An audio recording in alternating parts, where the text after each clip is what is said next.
Welcome back to Talking Insights and welcome to our series, Voices of Market Research. For this special episode, we have Bel Kerkhoff-Parnell, a researcher, editor, and community organizer with a strong background in anthropology, political science, and market research. Bel, thank you so much for being here. You are a known face at Esomar. You were part already of an episode like more than a year ago, I think. Where you Like a year ago, yeah. Yeah, and where you talk like about language evolution, but you also did a training this past December on writing brand campaigns that includes and are for everyone. And when we start working on this season and this new series, I immediately have like, okay, we need to contact Bel because there's no better person like her work is so fascinating.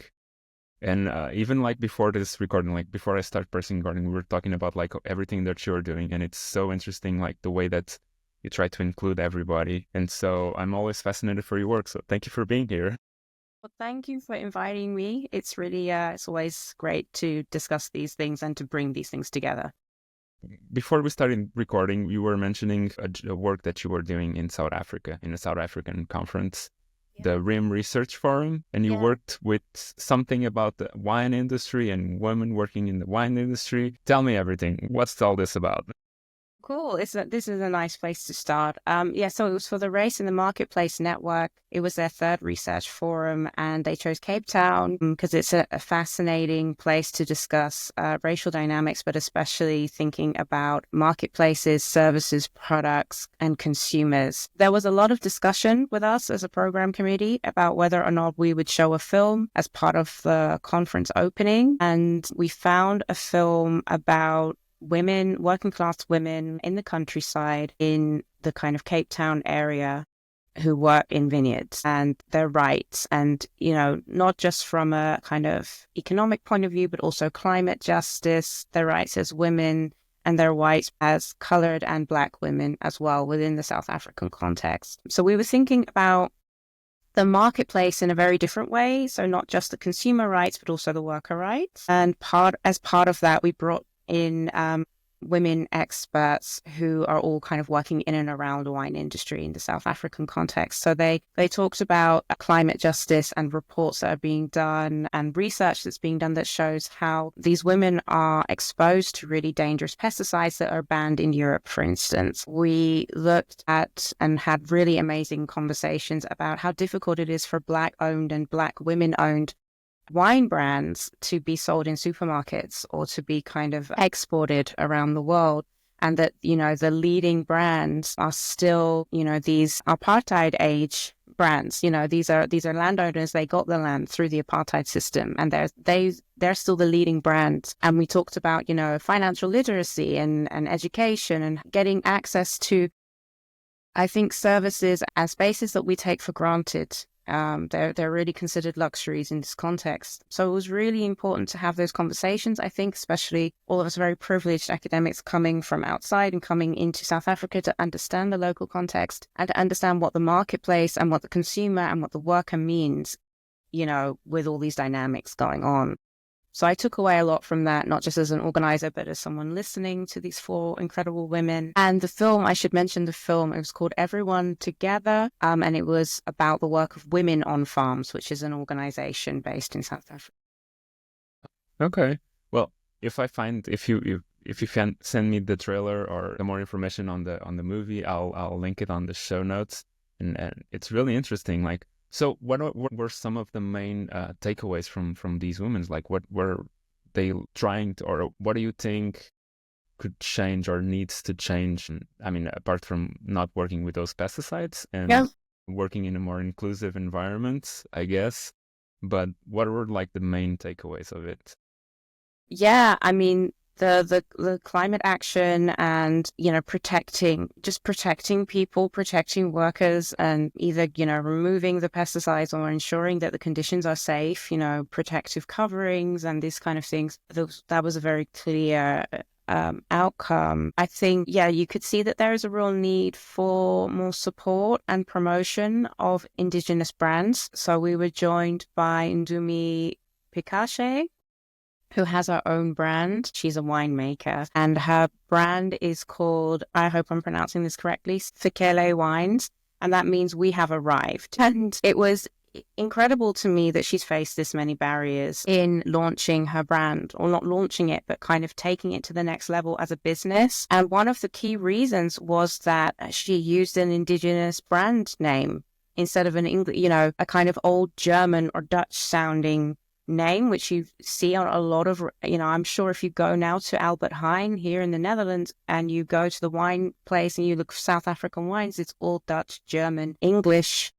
And she used an indigenous South African name for her brand. And that's been one of the barriers. And again, not necessarily from consumers, but from stores that would carry the brand, or, it's an industry thing. It's like an old boys club. And at the same time, it felt very familiar as well, if I think about brands. To kind of come back to your question, what I came away with was that racism and sexism, in this case, is both for women in business. It materializes and manifests maybe in different ways depending on the context. So there's a very strong post-colonial scenario happening here about land ownership and who gets to make decisions and who's taken seriously and all of that stuff. But a lot of the arguments and the rationale are the same, especially when we start kind of really pulling away and having these conversations and interrogating. So I think that there's a lot of work we can do as a global community to support each other and show solidarity, because actually once we start really having a conversation, we see that the dynamics, they're quite alike, or they're comparable. And so we can support each other with different strategies and so on. And all this talk that you were saying about the wines, like, I come from Portugal. Like, the wine industry there is very big, but it's at the same time very small, in the sense that no one kind of knows, or like people know about Portuguese wines, but it's not like a global brand, or that you can find like pretty much everywhere. Like a bunch of other countries, like South Africa, you can find South African wines in a bunch of places, Chilean, Argentinian. There's a bunch of wines from around the world. Portuguese still not as much, but in the country, it's really, really big. Everyone drinks wine, everyone knows wine. And if you go to the supermarket, there's like a lot of brands. And it was I was thinking about like the wording that you use on the labels and the names, because we have a bunch of labels there and they kind of are meaningless, or they're just like names of persons, or they're just one word because it's fun and pretty and cool to have that, but they don't really have a meaning. Or they're not linked to something real and important in some sense. I bet there's gonna be like one or some brands that do actually have a meaning and it's important, but the generality of it's just names. And so I would like to link it, and I would ask you, like, the power of these narratives, and the power of brands, and the power of the names that you choose, and the power of the way that you position yourself and your brands to tell the message, like, because that's kind of important. That's like something that should be very important when deciding the name of a brand, right? Well, I mean, I'm editing some fabulous papers right now for Latam, and that's coming through in some of them. The story behind names of brands, that the intentionality, the legacy, the heritage, and how that then comes through in the campaigns that those brands have for their products or for their services, that's an integral part of the story. It's coherent. And so the monopolies and the big brands and the money changes a lot. It's said that there's not an opportunity for outside and even inside people of the country and these brands to have a word and have a voice within their industry. Well, I would say like a mainstream industry, because right now she does have a fabulous boutique industry. And if you are in South Africa and you are in contact with her, then you can buy the wine. It's just a shame you cannot go to, again, like a general, like a Woolworths, and buy the wine, just like any other brand. I get what you're saying. Like, it's to have a brand, it's not just to have a shiny new thing. It's not just to have, I created a wine, I created whatever it is, like I created a dress, whatever it is. It's not just I created a brand. It should have, if you so agree to do it in that sense, but I feel like it should have a meaning behind it. Like, it should have a why. And that's kind of why market research, it kind of exists to give you all of that. And you can use all of those too that market research has to find all of those meaningful things and the ways and whys behind it. But I feel like sometimes brands and clients and researchers are not looking into that, are not looking into why do it and why call it this and why do it like this. Yeah. What's the meaning behind it? Why should I call it X and not Y? And why is X so important for the history of and the context of the country and the planet and whatever you want to say? But I feel sometimes people forget that they also can have a voice and they can also say something with their brands, Yeah. right? Well, I think that that's kind of what the work of Race in the Marketplace as a network interrogates is that tension between, the kind of, I suppose, ROI priorities, not just of the client, the brand, but also the market researcher. And that's kind of how, so, I'm part of the European Race and Imagery Foundation. That's how we got to know RIM, or Race in the Marketplace. We presented our research at their forum that they had in Paris in 2019, because our research has been tracking for the last 10 years how different Dutch and Belgian brands pitch their Sinterklaas products, and how do they tell the story of Sinterklaas, and how does that move as cultural attitudes around Sinterklaas, and specifically the image of Zwarte Piet. How is that changing? And how do different brands play with that? Because this is a very strong narrative that you can't just ignore it. It has to be kind of integral to the development of the product and how it's sold, because, you have kids believing in this. So we were very struck by this. On one hand, you have a growing campaign to completely change the story in order to not discriminate against Black people. And on the other hand, you have, of course, the commercial, quote unquote, commercial priorities of how do we continue to sell products then, is that going to affect is this going to affect the profitability of our Sinterklaas merchandise if we change it? And it's been really interesting to follow that.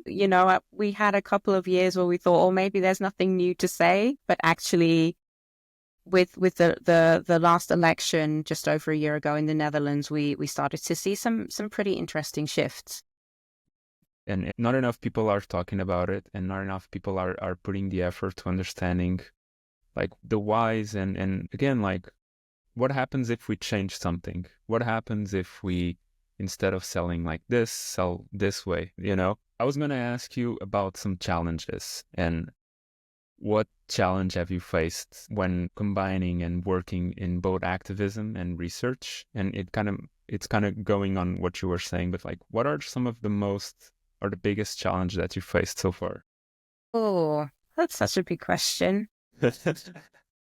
I think, generally speaking, I would say that one of the biggest challenges that most activist scholars face is getting the stuff published, because I would say that most of the main journals, it's changing slowly, but a lot of journals, they don't necessarily want something so sharp.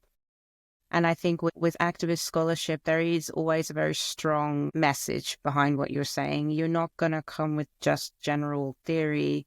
It's not necessarily just, present your findings and on to the next thing. There is a mission behind what you're doing. So I think that is there. I hear that from colleagues. And one of the ways we address it is to create our own spaces. That is one of the things that Race in the Marketplace does, which is very important and very crucial. It's one of the things that we've been doing with the European Race and Imagery Foundation. There are lots of organizations like this. There's the European Network Against Racism, which is doing this more and more, especially with their DEI and academic communities. So I think having those spaces is essential, being able to publish our own stuff, being able to organize conferences where we can be together and brainstorm and have these very important conversations and continue to grow and to learn. Being able to teach this within universities is, a challenge and a barrier, especially these days. That's becoming more and more challenging, actually, rather than less challenging, so that you can at least pass on critical thinking tools to students so that they can make up their own minds, being able to democratize resources that they're exposed to, the literature that they're exposed to, being able to offer different interpretations and versions of history. These are actually things that are, instead of becoming less challenging, as I hoped as I was graduating, It's just 15 getting odd years difficult. ago, it's becoming more of a challenge. But I wouldn't 100% agree that there's few people doing this work. I think there are a lot of us, but we're often deliberately or both deliberately and unintentionally marginalized and kept out of mainstream spaces. And I think this is why I'm so invested always in more collaboration between, like, let's say, commercial market researchers, but also the more academic or scholarly marketing sciences community, because I think we can achieve a lot together. And speaking of students and academia and young researchers, I was going to ask if you have an advice for all of them and especially for using their skills and the things that they're learning today in the university and their work, or if they're in the workforce or whatever, like using those skills for social goods. What advice would you give them? I'm more interested to see what they can teach us. Actually, from the teaching that I do, I see so much compassion and patience, and self-awareness from students these days, far more than I remember from when I was a student. It seems to come so naturally to students these days, actually. So I suppose that's a generational thing, and that's the world that we live in. One of the concerns I think I have and colleagues have is the overexposure to technology and AI. And on one hand, it's very much like we have to move with the times and we have to learn to work with it. And it's just like, 20, 25 years ago when everybody suddenly had a computer and we had to learn how to live with that. And then everybody had the internet and we had to learn to, and then smartphones and social media, but it's so pervasive. And it's so matter of fact that you just have to live with this. And I remember it being such a huge conversation 10 years ago in market research too. Like, how do we handle big data? And that probably sounds like such an archaic term right now. But then it was like, big data, how are we going to handle it as a market research community? Are we, is it de facto that we now do all of our qual via social media? Is that the way it's going? That we were having these conversations, and now I feel like that conversation is happening with AI. And so as much as I know that market research, like, scholars are figuring that out, like, how do we do that? How do we incorporate that? How do we not become replaceable? I think also for students, it's like, what do I do with this? Do I need to use it? If I use it, in what way? I'm like, be very careful with technology. Be very careful with how many logins you have. Be very careful with the platforms that you use and what you expose yourself to. Make sure that you have a good balance.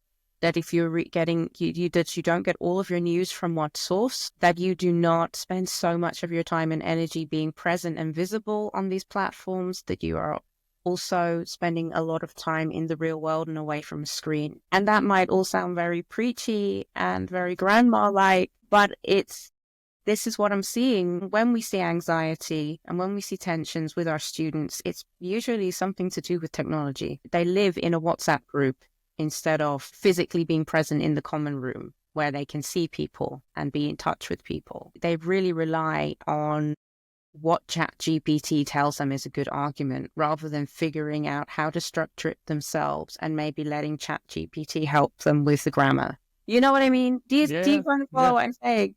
So I'm like, it's a tool. At the end of the day, it's a tool. You need to know how to use it, but it should have be a a human tool. part. But there's a lot of pressure. And it's not to do, it's two things. There's the pressure of being perfect, getting everything right the first time. And there's the pressure of understanding every type of technology there is. And It's like you're in higher education to continue to expand your mind and to try things out and to grow as an individual, not to be this perfect product at the end. It is okay if you don't have everything figured out at the end. That's what education is about. And whether you're going to go on to further education at the end or whether you're going to go out and get a job and you hope this diploma will help you, you're still a work in progress. You will be for your whole life. And I think all of these technological advancements that we've witnessed, I would say probably for the last 50 years, I think that they're just promoting this myth that perfection is attainable and that that's something we should strive for rather than just continuing to learn and grow and live. And that's my biggest chunk of wisdom to the young. Absolutely. And something that I tell myself as well. But seriously, like, just, all of the compassion and patience that I talked about, like that they're able to give to others, give to yourself, and enjoy the ride, not just focus on the destination. Yeah. Absolutely. That's why I barely answer my WhatsApp calls. I'm kidding. But I get what you're saying, and I do agree with it, and I feel like everyone's so connected and so in the moment, and we always have a phone in hand, like all the times. Like I don't have mine here because it's charging. Otherwise, it would be somewhere here in the vicinity of this desk, and it's always here. We don't need this device all the time because this also brings that, like the comparisons and the relying on all these tools to be perfect when maybe we shouldn't be as reliable on this. Like you should just live in the moment, live in the real world, and then use all these tools to help facilitate your work and all of that. I have one more question that I'm really curious about, which is if you have to choose, what would you be like one of your favorite projects that you worked on so far in your career? That's difficult. That's difficult. It's difficult because I just got back, like I said, from South Africa, and that was amazing. And I had a lot of fun helping with that conference. And I love the teaching that I get to do. And, IRF is like such a big piece of my heart. And I'm so proud of what we've been able to do. I think what I can say is that what ties pretty much everything together, I'm going to get out of answering the question directly. It's counterintuitive, right? Because I'm self-employed, so I work on my own a lot. But what I tend to enjoy the most about every project that I do, and at the moment I'm in a very blessed position that everything I work on right now I love. What I like is the collaborative side of it. That is the joy I take out of it. So whether I'm working on the research that we do at IRF or whether we're curating a collection of written pieces by others and we're working with illustrators and we're working with translators, or whether I'm working on papers at Esomar and I'm going back and forth with the authors. What did you mean here? And is this a better terminology? And maybe I love this. I love working with people and putting something together and making sure that the meaning is clear and that it has intention and that it serves its purpose. And I think, same with events, it was everything from the thinking about the food, to thinking about music, to thinking about who to have on the panel, to the program, to where to put different things in order. I just really, really enjoyed being able to kind of work on that with people and then be there at the event and just see all these different people connect and hear all of these stories come to life and see all of this incredible content and people kind of staying in touch afterwards, hearing from people, I've just had a Teams call with this person and I'm reading this paper and it's just like, this happens organically in the right conditions, but it's a blessing to be able to work on a team and collaborate with people and see that kind of magic come out of something that you were able to do. And I can't do that by myself, But I think that the kind of human collaboration is vital. It's the only way we can solve all of these social problems that we always come back to talking about. So for me, that's it. Being able to create these spaces and opportunities for people to collaborate and to improve and to make things better, whatever topic that is. Such a great answer. Thank you. And Bel, it's really been a pleasure having you on the podcast, and the conversation and explaining what you do and everything, the intersection between research and activism and your social impact is really inspiring me. Well, Every time that I talk to you, it's, I don't know, I always feel really inspiring. thank you. Thank you for including me. This is just one voice, so but thank you. And yeah, I've said it before, I do see that happening actually. If I really compare, when I first was working with Esomar years ago in the office and working on Research World when it was still a paperback magazine, rather than this incredible platform that you're helping to kind of continue to develop. And I'm seeing it in the papers. I'm seeing it in the research. It's happening. So I think, let's link up. Let's collaborate more, let's see what we can all do together. And yeah, I think we will get there. Before I leave you, I just wanted to say that next month, from April 1st to April 3rd, SMR will be in Latin America, more specifically in Lima, for the SMR Latin America Conference. This year's theme, Altitudes, promises to take your knowledge and networking to new heights. So don't miss on the beautiful presentations, the wonderful workshops, and a chance to connect with professionals from around the area and the globe. Plus, there's like a stunning backdrop of Lima, cultural foods, and breathtaking landscapes. You just can't miss it. It's a great way to know more about this beautiful region. So register now to secure a spot. You can visit the links in the description of this episode for all the details. And I'll see you in Lima. And I also want to thank everyone involved in the making of this episode. Please like and subscribe. And for me, that's all. I'll see you on the next one. Bye.